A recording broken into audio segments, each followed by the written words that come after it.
This new tech allows you to blink up the side of a cliff before you summon your minions. And then the frost mages themselves are doing absolutely insane damage. I'm doing over 500,000 DPS to this boss, and you can see he is frozen the entire time. I think throughout this whole fight, he gets off that one attack, and that is it. This build is incredibly powerful, and with this new tech, a whole new world of minions is opened up. In this second clip, you'll see me once again doing absolutely mental amounts of damage to the boss, but he will at some point break out of the CC and teleport, and my mages run through the poison. No problem, I just pick them up, move them, and then drop them back on top of the boss, and they go back to permanently freezing him while doing absolutely ludicrous damage. In this video, I'm going to show you how to play the new highest damage minion build. I'm going to teach you how to do this tech where you can pick up your minions, teleport, and drop them back down, which makes this build so much faster for farming.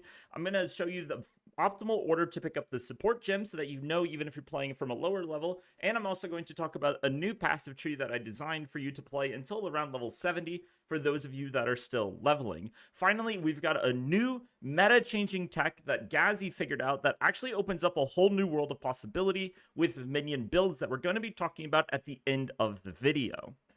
We've got a lot to cover today. I am Bruce Cruz from Goblin-Inc, and this is Frost Mages.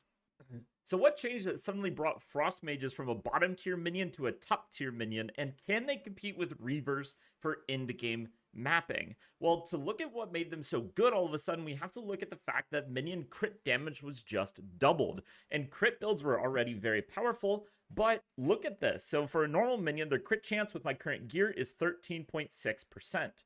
However, with Frost Mages, their crit chance is 29.92% crit chance, and that's with my current gear. Frost Mages have a much higher base crit chance than normal minions, which means they can benefit from this double crit damage buff more than any other minion. On top of this, they're able to have insane damage scaling with Scattershot because the projectiles do AoE explosions whenever they land, allowing us to have an effective shotgun effect that allows them to utterly melt bosses. This incredible crit scaling combined with Scattershot allows them to do ginormous amounts of damage, but they do have a pretty big drawback compared to Reavers. So on a normal map, they're going to do insanely fast clears, they're going to do insane damage to bosses, and they're going to be extremely competitive, if not, in my opinion, slightly better than even Reavers. But there's two major drawbacks of Frost Mages. The first is that they are doing elemental damage. Now, this isn't going to be a problem most of the time, but every once in a while, you're going to get a map that has increased enemy elemental resistance, and you might even get a boss with increased elemental resistance themselves. I had an unfortunate boss fight the other day where this happened to me, where the boss's base frost resistance was over 150%. So even with all of my negative resistance, I was only able to get him down to 75%, meaning my minions are doing very low amounts of damage. But again, on normal boss fights and against boss fights with negative elemental resistance, their damage is absolutely crazy, but you're going to have that occasional moment where they will struggle that Reavers don't have. The second drawback of Frost Mages is that they're freezing enemies, which means that the enemies don't drop corpses. This disables Corpse Explosion the majority of time.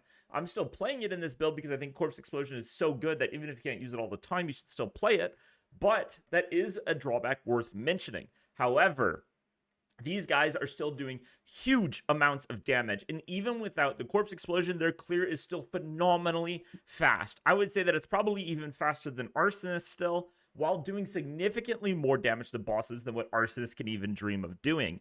These guys are incredibly powerful, and their freeze allows them to survive in incredibly hard content. So, when you're considering, Frost Mage versus Reavers, first of all, their builds are extremely similar, so all you're really swapping is skill gems. So if you really can't decide, just play both. But Reavers are going to give you a much more consistent, reliable experience where they're going to be good all the time, whereas Frost Mages are going to be better most of the time, but occasionally they will have a map that is extremely difficult for them. So how does this incredible tech works that allows me to pick up my minions, teleport, and drop them back down again? Well, it's reliant on utilizing weapon swapping. So you can see right now I have got all my minions out and I don't have blink, but when I press X, I can swap my weapons. I despawn all of my minions, except for the Hound. Unfortunately, he doesn't work like this. And it allows me to pick up blink. So now I can teleport around. And when I see enemies, I just swap back to my main weapons and it summons them all again, and they just sit in a pile and blast everything. This has insane value, as you're seeing from these different maps, where I can pick up my minions, teleport through a door, and drop them again. This is a huge tech that works on every minion build, and all of you guys should start utilizing this. Now, for your swap, I currently don't have a shield on my swap, but it's really important that you do this, because remember, you're going to be losing your block, you're going to be losing your res, and everything else that's on your main shield. So it's important to have a decent swap, but you don't have to be like super tanky. Just make sure you got some resistances and stuff that'll make your life a lot easier. Now, the way that you do this is if you open up your skill panel here, you're going to see, I've got my Skeletal Frost Mage panel open, and there's going to be at the very bottom used with weapon set. You want to max out the used with weapon set 1 and put the used with weapon set 2 to 0. And you got to do this with your priest and your frost mages. This means when I swap, they'll all desummon, I can teleport, and then I can resummon them all, and they'll get back to blasting. So you can see that this tech is completely broken for bossing, dodging mechanics, for getting your minions through doors, for just generally like skipping certain mobs and getting to the mobs you actually want to be killing. The number of uses for this tech is practically infinite, and I'm sure there's a ton of really clever uses of it that I haven't even thought of yet that you guys will figure out as you experiment with it.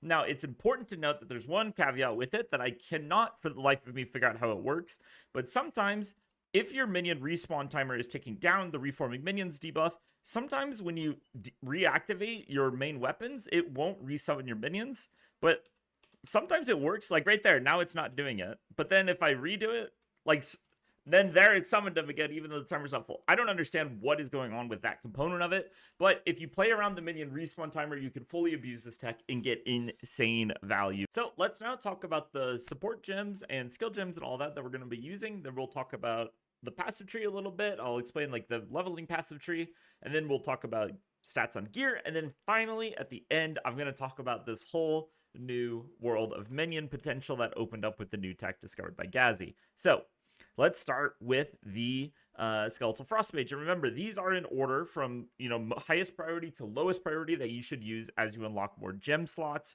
on your skill gems. So starting with Frost Mage, we're going to be running Arcane Tempo for increased cast speed, and then we're going to be running Scatter Shot for that whole shotgun effect that we talked about earlier. This is a really powerful gem that you need to have on early. Now, for the rest of the gems, honestly, one of the big problems with mages is that their support gems kind of suck.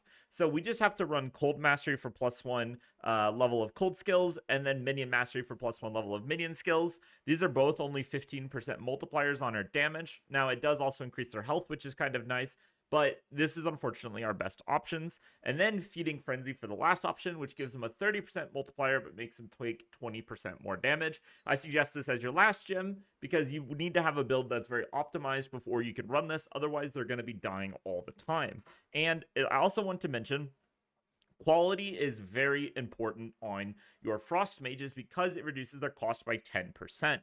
This actually now makes them the cheapest mage that you can summon, which is part of what makes them so good. So make sure you spend your gem quality of them to reduce their cost. Now, let's talk about the Infernal Hound. On him, I'm running Elemental Army and Meat Shield to beef up his survivability as much as possible. We want this guy to never die. We're also running Coaling Strike for that execute. This is a fantastic ability. We're running Wildfire, which will allow his ignites to spread, and you'll see in a moment why ignite is so important. And then we're running Searing Flame, so the ignite does extra damage. Because he has so much HP, this ignite actually ends up doing pretty decent damage. So for our last skill slot, we might as well buff it up a little bit. We're also running Hyperthermia, which is the curse that is going to reduce enemy cold resistance. We're slapping on Hex Bloom so that it spreads after a cursed enemy dies, so you can cast it on like one mob and it'll just spread to everything. We're running Heightened Curse for 25% increased effect, and then we're running Focus Curse that makes it come out 30% faster.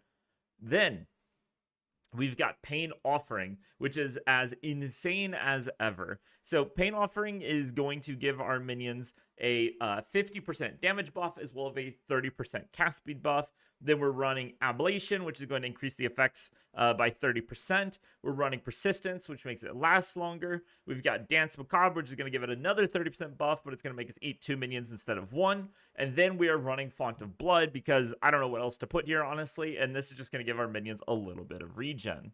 So this Pain Offering is now going to be insane amounts of damage. It's incredibly strong. On our clerics, the only thing we're running is increased cooldown recovery rate because this actually reduces the cooldown of the resurrect. So it allows them to res allies more frequently. And then we have Frost Bomb. So Frost Bomb is going to be our main source of exposure. And pro tip, that exposure is not based on the level of the Frost Bomb. So you actually want to run the lowest level Frost Bomb possible because it has the lower mana cost. For support gems, I'm running Cold Exposure because it's going, so by default, it only applies exposure for a few seconds. So like if you read the effect, it applies exposure for 5 seconds, but this Cold Exposure proc can add it for 8 seconds. And then we're also running Strip Away, which increases the effective exposure on this by 30%. For our Blink, we're not running any support gems on it, but it's important to make sure your Blink is only enabled with weapon set 2. You do not want your Blink on weapon set 1 because it'll give you 2 less minions. It is not worth it. Put it on weapon set 2, not weapon set 1. For our Storm Mage, this is a new thing that I'm going to start including in pretty much every minion build. And this is something that you should include when you're over like 300 spirit. If you're below 300 spirit, just get as many Frost Mages as you can. But like even if you're playing Reavers, you should add this Skeletal Mage. If you're over 300 spirit or so. It's not an exact number, but the idea is, you know, you lose a minion to gain the mage, and then the mage is applying a shock debuff. And this is worth it when you get to the high end where you have crazy amounts of spirit. So on him, we're running Stormfire so that whenever he does shock enemies, it'll be permanent because they're all going to be ignited by our Infernal Hound. Then we are running Conduction, which gives 100% more chance to shock. We've got Overcharge, which increases the magnitude by 75% at the cost of duration, but again, we have infinite duration. And then we are playing Coursing Current, which is going to make it so that whenever we do shock, it's going to actually do that shock in an AoE, so it'll apply it to like a whole pack. We're also running Detonate Dead with the same magnified effect, Spell Echo, and Considered Casting, the same combo we've been running. Again, you're not going to get as many casts of Detonate Dead off, but when you do, it's still exceptionally powerful. And then we are still playing Grim Feast because this is just completely broken. As I mentioned, we're playing the same defensive kit and the same passive tree that we were playing with Reapers. So this actually makes it really easy to swap between the two builds. You really just have to focus on your skill gems. And Grim Feast is going to literally double your energy shield. This is completely broken. There's a decent chance that this actually ends up getting nerfed because it is just way too strong. But yeah, it's going to literally double your energy shield. So you're going to be running around, with my kit, I'm running around with 13,000 energy shield, which it's like defense isn't even a factor. I am beyond unkillable. And to that effect, let's talk a little bit about the passive tree, just for those of you who are new and haven't really experienced it yet. And then for those of you who have seen it, maybe you'll learn something that you didn't know before. So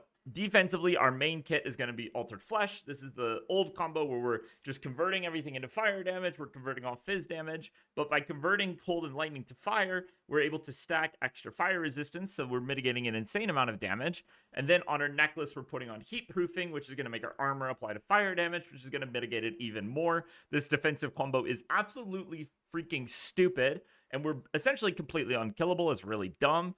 It's like crazy. And we have Be It Its Hand, which converts life into energy shield. We have Be It Its Will, which converts life into spirit. And yeah, the defensive synergies of this build are just crazy. We've also got the Hellhound absorbing 20% of incoming damage. And you can see like why this build is so stupidly tanky. Now, a couple of things worth mentioning. One, Ancient Aegis has been fixed. This is now fully working. So we are running it once again.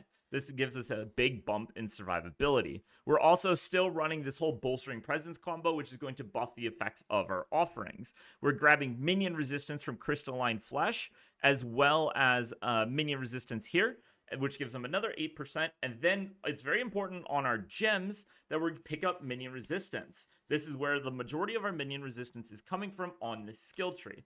We're also looking for this effect, faster start of energy recharge rate, on these jewels as well. This is super important against bosses specifically because we're not able to rely on Grim Feast for energy generation. The last thing I want to mention about this skill tree is we are stacking crit like crazy. We've got the 20% crit from Deadly Storm. We have 40% crit damage from Grip of Evil. We got crit chance, crit chance, crit chance. Here we've got more crit chance, crit damage. And you can start to see why crit is scaling so ridiculously hard and why this passive tree is able to deal so much freaking damage. Oh, I forgot to mention, one other resistance source is this one over here, Silent Guardian, for an extra 20%. For those of you who are below level 70, this is going to be the skill tree that I recommend. This is going to allow you to get much more minion survivability with much fewer points, which is going to give them the survivability they need to actually clear content. So we're racing very quickly to Necrotized Flesh to get this armor. We're grabbing Restless Fallen or Relentless Fallen for the movement speed and cast speed, and we're coming over here to get Regenerative Flesh, and then all of these resistant nodes here, and then we're grabbing the resistance here. And you can see that with very few skill points, we're actually able to achieve a very high level of survivability for our minions, while still grabbing some damage nodes to enable them a little bit. And then you're going to transition from this tree into the new tree. When you get to, I think it's about level 70, it depends like exactly on your skill points and stuff, but you want to transition when you're able to come over here and get like Silent Guardian, Holy Protector, all that stuff. But this is going to happen a little bit later in the game.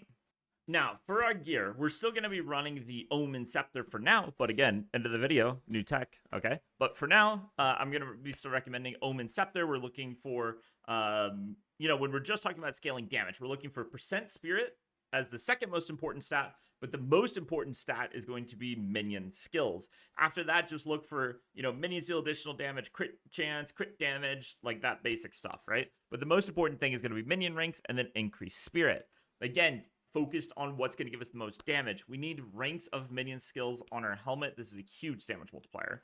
On our chest, we're going to be using the Expert Shaman Mantle because it has implicit 25 spirit, and then we're looking for a spirit roll.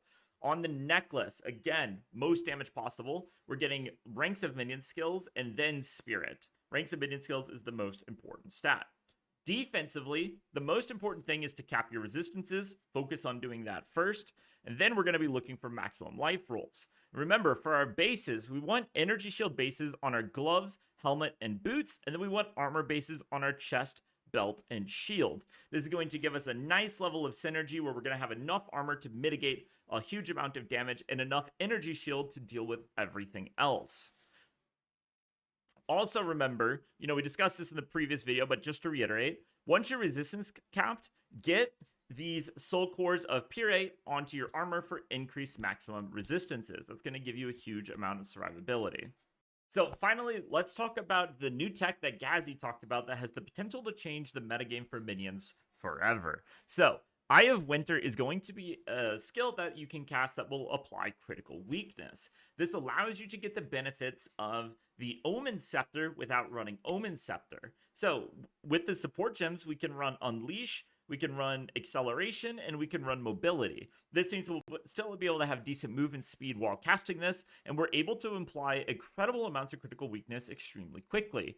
This means that we can drop the Omen Scepter for a Rattling Scepter, and the Rattling Scepter is going to summon 2 warriors, and with a ranged build like Frost Mages, we're going to always be able to target the warriors whenever we're using our Pain Offering. This means that instead of sacrificing mages, we're sacrificing warriors, which is going to give us a decent damage increase, while also the Eye of Winter is going to allow us to stack our crit faster than the Omen Scepter. This is pretty clever, and I'm excited to try this out. I just haven't been able to do it yet. So, shoutouts to Gazi for talking about this tech, and that's going to do it for today's video. I hope you guys enjoyed this new Frost Mage setup. It looks absolutely incredible, dealing insane amounts of damage, crowd controlling enemies, and everything about this setup is just phenomenal. And if you're stressed about, new high tier builds coming out every day, just play what you enjoy. All of these builds that we've talked about over the last couple of weeks could do tier 15 dungeons, no problem. So just play what you enjoy and have fun. But anyway, that's going to do it for today. I'm Ruse Cruz. I'll see you in the next video. Peace.